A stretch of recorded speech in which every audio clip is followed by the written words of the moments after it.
Chandur railway शहरापासून 8 kilometre अंतरावर अमरावती रोडवरील मछली तळाजवळ बसने धडक दिल्याने एकाच कुटुंबातील दोघांचा मृत्यू झाला तर दोघे गंभीर जखमी झाले।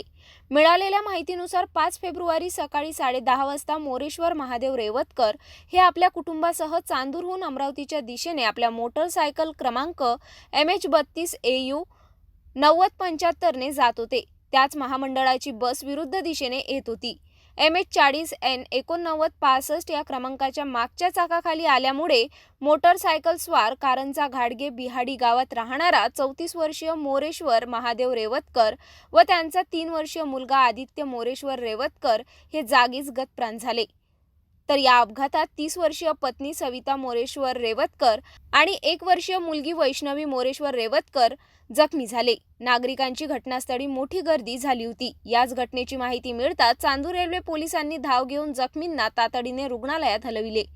पुढील तपास SHO अहिरकर यांच्या नेतृत्वाखाली हेड कॉन्स्टेबल शिवाजी घुगे करीत आहेत।